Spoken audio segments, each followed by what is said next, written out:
నమస్తే సార్. నమస్కారం సార్. కిరణ్ అబ్బవరం గారు సార్, ఈరోజు మనకు వెళ్ళడం చాలా సంతోషంగా ఉంది. Thank you sir. యాక్చువల్గా అది కాకినాడ టాకీస్ ట్విట్టర్ తెలిసే ఉంటుంది. సార్ ఇలా ఒక ప్రముఖ వ్యక్తిని, సెలబ్రిటీని సార్ ఇలా ఇంటర్వ్యూ చేయడం ఇదే తొలిసారి. అయ్యో సూపర్ సార్. ఈ అవకాశం రావడం చాలా ఆనందంగా ఉంది. Thank you sir. కా అసలు ఈ టైటిల్ మేము ఫస్ట్ విన్నప్పుడు కా అనే టైటిల్ ఏ విధంగా పెట్టారు, అసలు ఎందుకు రిస్క్ చేస్తున్నారు, అంత భారీగా తీసే సినిమాకి అనుకున్నాను. కానీ క్రమేణా మంచి పాజిటివ్ వచ్చిందంటే ఈరోజు ట్రైలర్ కూడా చాలా బాగుంది, మంచి రెస్పాన్స్ వచ్చింది. Super sir. మీరు ఇంతకుముందు నెంబర్ ఆఫ్ ఫిల్మ్స్ చేసేవారు, ఏదో సినిమా ఉంటుండేది మార్కెట్లో. అవును. ఒక 1 year గ్యాప్ వచ్చింది రూల్స్ రంజన్ సినిమా తర్వాత. 1 year గ్యాప్ రావడం వల్ల మీకు ఏమనిపిస్తుంది? చాలా హ్యాపీగా ఉంది సార్. అప్పుడు దొరకలేదు టైం. ఎప్పుడు నాకు అంటే బేసిక్గా ఆడియన్స్ చూసి రెస్పాన్స్ చెప్పేదానికన్నా నేను ఎప్పుడు కొంచెం ఇంకా ఎక్కువ బాధపడిపోయాను నాలో నేను. ఎంటర్ ఏదో మిస్ అయిపోతున్నాను, ఇది కాదు కదా మనం అనుకున్నది, మనం వచ్చినందుకు కాదు కదా, ఏదో చేయాలనుకుంటున్నాం కదా అని నాలో నేను బాగా స్ట్రగుల్ అయిపోయాన్ని. అందుకే ఇంకా నాకు ఛాన్స్ లేదు సార్ ఆ టైంలో. అన్నీ ఓ పక్క మంచిది, అన్నీ ఇనిషియల్ కెరియర్లోనే నేర్చుకున్నాను. 3 years ఆఫ్ టైం, హైస్ చూశాను, లోస్ చూశాను అంతా. బట్ నేను ఏం చేయాలనుకుంటున్నాను, ఎలాంటి సినిమాలు తీయాలనుకుంటున్నాను అది మాత్రం నాకు ఒక క్లారిటీ ఉండేది సార్. అప్పుడు ఇంకా టైం దొరికింది కాబట్టి, అంటే కమిట్మెంట్స్ అయిపోయిన సినిమాలన్నీ చేసేసి టైం తీసుకొని ఒక మంచి ఒక ఐడియాతో వద్దాం. ఈ కాన్న ఐడియా విన్నప్పుడు ఇది కమర్షియల్ సినిమా కాదు సార్ అసలు. కమర్షియల్ సినిమానో ఇంకోటి కదా, ఒక కొత్త పాయింట్ చెప్పబోతున్నాం. ఆ పాయింట్ చుట్టూ జరిగే ఒక డ్రామా, ఒక థ్రిల్లర్ స్క్రీన్ ప్లే డిజైన్ చేసిన విధానం చాలా ఇంట్రెస్టింగ్గా ఉంటుంది. అది బాగా అనిపించింది. అండ్ ఈ 1 year టైం తీసుకోవడం, నాలో నేనైనా మళ్ళీ ఒక చిన్న ఏమైనా తప్పులు ఉంటే రెక్టిఫై చేసుకోవడం, మంచి relaxation sir as a actor. కొన్నిటి మీద అవగాహన తీసుకోవడం. అదే ట్రైలర్ మంచి రెస్పాన్స్ వచ్చింది సార్. ఏదో చిన్న సాంగ్ కూడా ఉంటే ట్రైలర్లో చిన్న సాంగ్ పెట్టామని అనిపించింది. ట్రైలర్లో ఉంది కదా సార్ సాంగ్, చిన్న సాంగ్ పెట్టాము. ఓకే ఓకే ఓకే మెలోడీ వదలాలి. ఓకే ఓకే ఓకే ఈ మధ్యన కొంతమంది రివ్యూస్లో రొమాన్స్ ఉండట్లేదు సినిమాల్లో అంటున్నారు. అంటే ఆ ఉద్దేశంతో అడిగాను. కొన్ని దేశభక్తి సినిమాల్లో కూడా రివ్యూస్లో రొమాన్స్ లేదని రివ్యూలు రాశారు ఈ మధ్యన. అవునా? Okay okay. ఆ ఉద్దేశంతో అడిగాను. అలా రాయడం వల్ల, కొన్ని రివ్యూలు రాయడం వల్ల మీకేమైనా కొంచెం ఇబ్బంది ఏమైనా అనిపిస్తుందా? ఏమో సార్, దేశభక్తి సినిమాలో అంటే సంబంధం లేని సినిమాల్లో ఇలా రొమాన్స్ లేదని ఇలా రాయడం వల్ల మీకేమన్నా ఏంటి ఇలా ఎందుకు రాస్తున్నారన్న ఫీలింగ్ ఏమైనా అనిపిస్తుందా? ఏమో సార్, అంటే నేనైతే నోటీస్ చేయలేదు అది. బట్ 100% దేశభక్తి సినిమాలో అది ఎలా ఉంటుంది సార్, అది ఉండదు కదా. మీరు జయాపజయాలు ఎక్కడ పొంగిపోవట్లేదు, కుంగిపోవట్లేదు. మీ ప్రయత్నం మీరు చేస్తానన్నారు. ఎస్ఆర్ కళ్యాణ్ ముందు సినిమా రాజావారి రాణివారి సినిమా ఫ్యామిలీస్లో చాలా బాగా ఓటీటీ ద్వారా ఇంకా బాగా వెళ్ళింది. సూపర్. కరోనా టైంలో చాలా బాగా వెళ్ళింది. మీరు ఒక తన ఇంటి మనిషిలాగా, మా ఇంట్లో అబ్బాయిలాగా ఫీల్ అయ్యారు. కరోనా సెకండ్ వేవ్ తర్వాత ఎస్ఆర్ కళ్యాణ్ ఓపెనింగ్ మామూలు ఓపెనింగ్ కాదు, కింది స్థాయి ఏ సెంటర్ నుంచి సి సెంటర్ వరకు కూడా మంచి ఓపెనింగ్ వచ్చింది. మంచి ఓపెనింగ్ వచ్చింది, అసలు ఫుల్ఫిల్ చేసింది. ఆ సినిమా కూడా అంతే రేంజ్లో హిట్ అయింది. మీ మీద ఎక్స్పెక్టేషన్ పెరిగిపోయింది. మంచి మంచి ప్రముఖ వ్యక్తులు, మంచి మంచి పెద్ద బ్యానర్స్ మీతో సినిమాలు తీయడానికి సిద్ధమయ్యారు, తీశారని వచ్చింది. అది కొంచెం ఏమన్నా కొంచెం అనుకున్న స్థాయిలో విజయం సాధించలేదు అన్నప్పుడు మీరేమన్నా మానసికంగా ఇబ్బంది పడటం? నేను అదే చెప్తున్నాను కదా బుజ్జి గారు, అంటే ఎప్పుడు మనం ఇది చేయగలం రాని మనకు తెలిసినప్పుడు, కొన్ని సిచ్యువేషన్స్ వల్ల కొన్ని జరగనప్పుడు దాని గురించి బాధపడాల్సిన అవసరం లేదని నా పర్సనల్ ఫీలింగ్స్. అంటే ఇప్పుడు నేను రాజావారి రాణి గారు, ఎస్ఆర్ కళ్యాణ మండపం ఇనిషియల్గా షార్ట్ ఫిల్మ్స్ నుంచి వచ్చినప్పుడు, ఆ 2 films నేను డెలివర్ చేసినప్పుడు నేను చేయగలను, మంచి సినిమాలు కానీ మంచి కంటెంట్ కానీ చేయగలను. కొన్ని సిచ్యువేషన్స్ వల్లనో, కొన్ని అన్ని సినిమాలు మనం గట్టిగా ప్రయత్నం చేస్తాం, కొన్ని అవ్వవు. బట్ ఎప్పుడు నాలో నేను ఎలాంటి కంటెంట్ డెలివర్ చేయగలను ఫ్యూచర్లో అన్న మంచి నమ్మకం ఉండేది సార్. దానివల్ల ఎప్పుడు బాధపడేవాడిని కదా. మీరు అన్నట్టు హిట్ వచ్చినప్పుడు నేను అలాగే ఉన్నాను, ఫ్లాప్ వచ్చినప్పుడు అలాగే ఉన్నాను. జర్నీ ఇంపార్టెంట్ అనుకుంటాను సార్. నేను ఎప్పుడు అది నమ్ముతాను.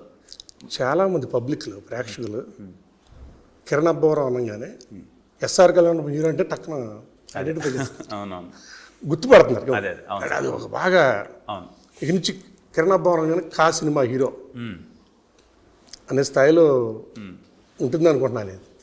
సార్ కా అన్నది కొత్త ప్రయత్నం సార్. అదే రేపు తెలియని కొంతమంది సినిమా ప్రేక్షకులు కిరణ్ అబ్బవరం సినిమా అనగానే ఎస్ఆర్ కళ్యాణ్ హీరో అంటే కానీ వాళ్ళకి ఒక అదే ఇంకా భవిష్యత్తులో ఎస్ఆర్ కిరణ్ అబ్బవరం ఆ కా సినిమా హీరో అనే విధంగా వెళ్తుంది అనుకుంటున్నాను. ఇది నేను అనుకుంటున్నాను సార్, చాలా మంచి సినిమా తీసాం, చాలా కొత్త ప్రయత్నం, అందరూ చాలా మంచిగా రిసీవ్ చేసుకుంటారు అనుకుంటున్నాను.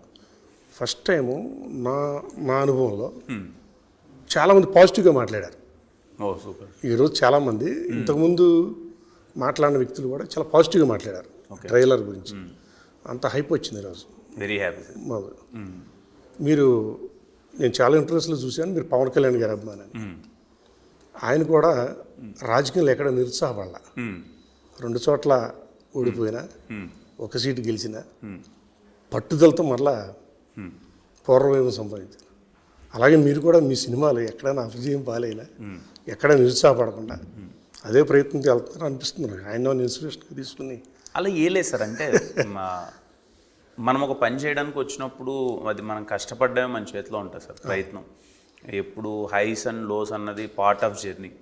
ఇప్పుడు ఈరోజు కా అనే సినిమా నేను తీశాను, మేబీ ఇది అందరికీ నచ్చచ్చు, కొందరికి ఇంకా తప్పులు కనిపించవచ్చు, ఇంకా బెటర్ చేసుకోవాలి, జర్నీలో ఇంకా బెటర్ ఫిలిమ్స్ చేయాలి. కానీ నేను ఫస్ట్ జాబ్ మానేసి వచ్చినప్పటి నుంచి అది ఒక్కటే గట్టిగా నమ్ముతాను సార్. ఏ రోజు తిరిగి అయితే వెనకాలకి వెళ్ళిపోవద్దు, ప్రయత్నించు, గట్టిగా చెయ్యి.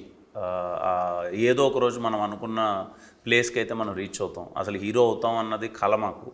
అసలు హీరో అయ్యాం కదా, ఇప్పుడు అయ్యాం, ఇంకా ఎదగడమే ఉంటుంది కదా, కష్టపడదాం.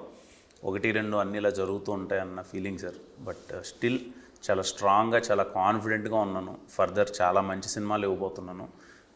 ఎందుకంటే స్క్రిప్ట్స్ ఏం చేయబోతున్నాను నాకు తెలుసు కాబట్టి ఐఎమ్ వెరీ కాన్ఫిడెంట్ సార్. మిమ్మల్ని చాలా గట్టిగా ఎంటర్టైన్ చేయబోతున్నాను. ఇది 9వ సినిమా మీది? ఇది 9. యాక్చువల్గా చాలామంది 9 లక్కీ నెంబర్ కింద ఫీల్ అవుతారు. 9 చాలామంది 9 రావాలని కోరుకుంటారు. ఏదన్నా 9వ సినిమా మీకు అదే గ్యారెంటీగా అవ్వాలి. మీరందరూ ఆశీస్సులన్నీ ఉండాలి, అవ్వాలి. లేదు, మీ ప్రయత్నం చూస్తే ముచ్చటేస్తూ ఉంటుంది సార్.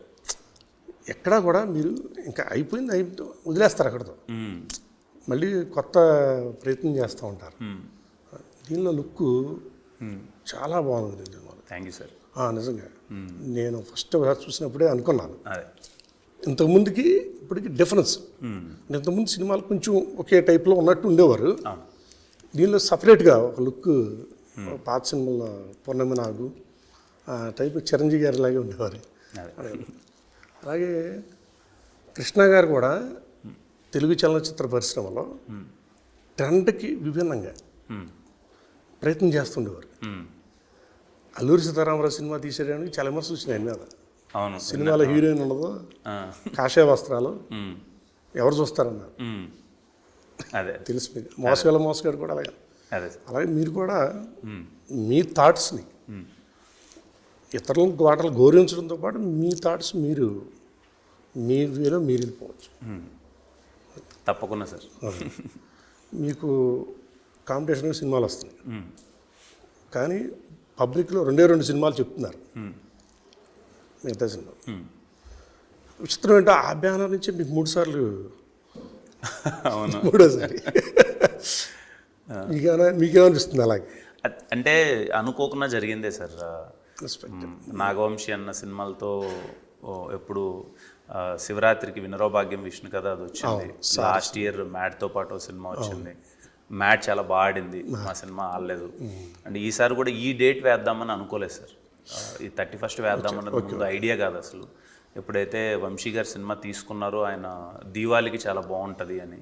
అండ్ నేను చూసిన నాకున్న ఎక్స్పీరియన్స్ ఎప్పుడైనా ఆడియన్స్ను అడిగినప్పుడు ఏంటి అంటే పండగ పూట చూసే థింగ్ రిమైనింగ్ ఉండదు సార్ అంతగా. సో పండగ పూట దీవాళి, అది కాక ఈసారి లాంగ్ వీకెండ్ వచ్చింది. ఒకవేళ అన్ని సినిమాలు బాగున్నా చూస్తారన్న ఒపీనియన్ సార్. ఒకవేళ ఒక్క సినిమా ఏదైనా మిస్ అయినా నెక్స్ట్ వీక్ మళ్ళీ ఉంది కాబట్టి, November 7th ఉంది కాబట్టి చూస్తారు, కంటిన్యూ. అందుకని రావడం తప్ప ఇంకోటి ఏం లేదు సార్. యాక్చువల్గా బయట మార్కెట్లో అంటే డిస్ట్రిబ్యూటర్ సర్కిల్లో కూడా ఈ 2 సినిమాల మీద చర్చ జరుగుతుంది. Okay sir. 2 సినిమాల మీద చర్చ జరుగుతుంది. థియేటర్లు కూడా మ్యాక్సిమం ఈ 2టికి ఇంపార్టెన్స్ ఇస్తున్నారు. Okay sir. కింద స్థాయి ఎగ్జిబ్యూటర్లు కూడా ఈ 2 సినిమాలే కావాలంటున్నారు. ఒక సెంటర్లో 2 థియేటర్లు ఉంటాయి, ఆ 2 థియేటర్లు ఈ 2 సినిమాలు అడుగుతున్నారు. సూపర్ సార్, అంతా మంచిగా అన్ని సినిమాలు ఆడాలి, ఖచ్చితంగా అన్నీ బాగుంటే దీపావళి ఎప్పుడు బాగుంటుంది. మేము ఎప్పుడు పండగ పూట 4 సినిమాలు బాగుంటే 4 చూసేసేవాళ్ళం సార్. అంటే అరే మంచి సినిమా ఉందంటే థియేటర్లో వెళ్ళిపోదాం అన్నీ చూసేద్దాం అంటారు కదా. ఎప్పుడు వైబ్ క్రియేట్ అయితే చాలా మంచి సార్. ఏదో ఒక సినిమా వస్తుందనే దానికన్నా నెంబర్ ఆఫ్ ఫిలిమ్స్ వస్తున్నాయని ఒక బజ్ ఏర్పడుతుంది చూడండి సార్. అంటే సినిమా వాతావరణం ఏర్పడుతుంది చూడండి, అందరూ డిస్కషన్ స్టేజ్కి వెళ్తుంది కదా. అప్పుడు నిజంగా సినిమా బాగుందంటే అన్నీ చూస్తారు సార్. బాగాలేకపోతే స్కిప్ చేస్తారేమో, కానీ 2-3 సినిమాలు ఉన్నా 3 సినిమాలు బాగున్నాయంటారంటే 3 సినిమాలు చూస్తారు సార్. మీరు అనుకోకుండా జరుగుతుందో అనుకుంటూ జరుగుతుందో కానీ ప్రతిసారి కాంపిటీషన్లో పడుతున్నారు. అది నా టైం సార్. అది నాకు ఎప్పుడు అనుకుంటా తెలుసా, ఎందుకన్నీ ఏదో నార్మల్ డేట్ రిలీజ్ చేసుకోవచ్చు కదా అని ఎప్పుడు ఉంటుంది. ఒక ఎస్ఆర్ తప్ప నాకు అన్నీ cinema vacuum. SR Kalyan cinema time cinema vacuum ఉండే. కరోనా సెకండ్ వేవ్ తర్వాత ఇంకా సరైన సినిమా. ఇప్పుడు అది ఒకటే అనుకుంటున్నా మైండ్లో, ఏదో మంచి సినిమా కొత్త ప్రయత్నం చేసాం, మళ్ళీ కాంపిటీషన్లో పడుతుంది, 3 సినిమాలు ఉన్నాయి ఏంటి. నిన్న విజయవాడలో 2 లీక్ చేశారు మీరు. వచ్చే సంవత్సరం జూన్ 6వ తారీఖు భారీ ఎత్తున సినిమా ఉంటుంది, అది భారీ అవునా ఏదో ఫ్లోలో అని చెప్పేశారు. అది ఆల్రెడీ వచ్చేసింది బయట. దాని గురించి వివరాలు చెప్పగలరా?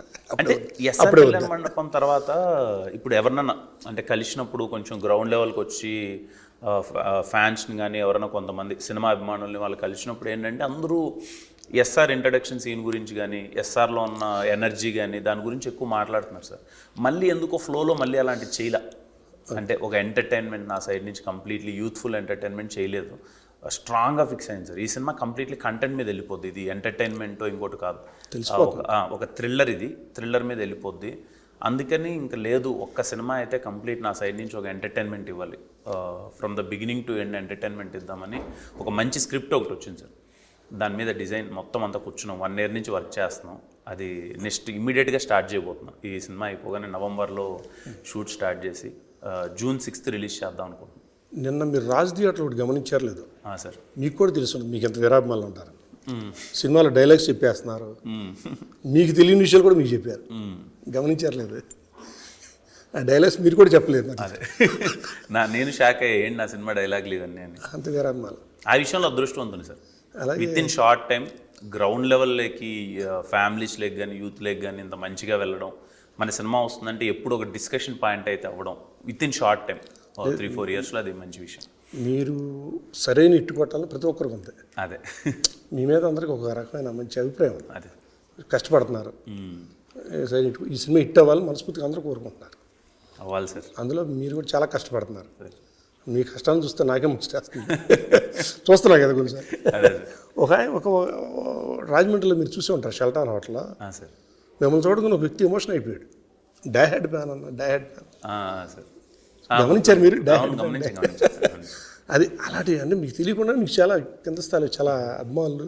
అది నేను ఎప్పుడు ఎక్కడికైనా వెళ్తుంటా కదా సార్, రాజమండ్రి కానీ లేకపోతే రాయలసీమ సైడ్ కానీ ఎక్కడికైనా వెళ్తుంటాను కదా, చాలా వామ్ వెల్కమ్ ఉంటుంది సార్. అందులో రాజావారు రాణివారి సినిమా చూసినప్పుడు మీరు ఈస్ట్ వెస్ట్ సంబంధించిన వ్యక్తి అని ఒక అందరూ అదే గోదావరి చాలా మంది అదే అనుకున్నారు. అదొక ఓన్ చేసుకున్నారు అక్కడ చాలామంది. ఇప్పుడు ఈ కా సినిమా రెవెన్యూ పరంగా గ్యారంటీ మంచి వర్కౌట్ అవుతుందా సార్? గ్యారంటీ అవ్వాలి సార్.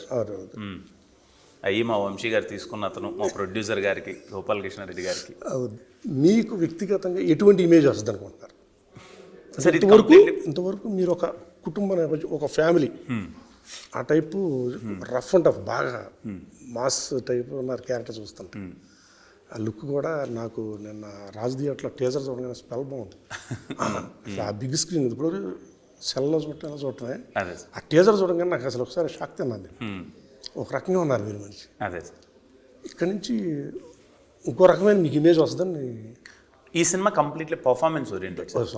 ఈ సినిమా చూసి బయటకు వచ్చిన తర్వాత నేను అనుకోవడం, అరే కిరణ్ చాలా కొత్తగా పర్ఫామ్ చేశాడు, చాలా బాగుంది, ఏంటి వీడు ఇలాంటి ప్రయత్నం చేయగలడు అని అంటే నా నుంచి ఒక చిన్న కొత్తదనం మీకు చూపించాలన్న ప్రయత్నమే కా సార్. నుంచి మీరు నన్ను కొత్తగా చూస్తారు, కొత్త అటెంప్ట్ చేశాడరా, చాలా బాగా చేశాడరా అన్న పేరు అయితే కన్ఫామ్గా వస్తుంది సార్. ఈ సినిమాకి 2 దర్శకులు అన్నదమ్ములు. వాళ్ళు ఇంతకుముందు ఎటువంటి ఏ సినిమా చేయలే.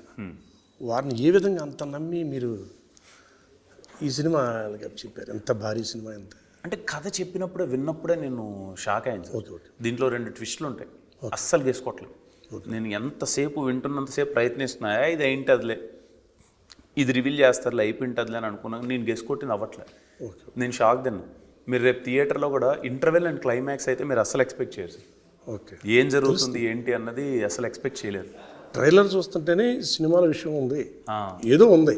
ఏదో అది నేను డైరెక్టర్స్ నేను కథ ఎప్పుడైతే విన్నానో అప్పుడే ఫిక్స్ అయిపోయింది సార్. చాలా మంచి కథ, చాలా బాగుందని ఫిక్స్ అయ్యాను. ఇంకంతే. Okay sir, all the best sir. Thank you so much sir. Thank you అలాంటి వరకు మీరు ఇలా అవకాశం ఇవ్వడం, మాట్లాడే అవకాశం thank you so much sir. Thank you. మీ సినిమా మనస్ఫూర్తిగా కోరుకుంటున్నాను. Thank you sir. Thank you sir. మనస్ఫూర్తిగా. Thank you sir. యాక్చువల్లీ మేము మహేష్ బాబు ఫ్యాన్స్ అయినా సార్ ఆ తర్వాత మీ సినిమా హిట్ అవ్వాలని ఒక రకమైన చాలా సంతోషం సార్. చాలా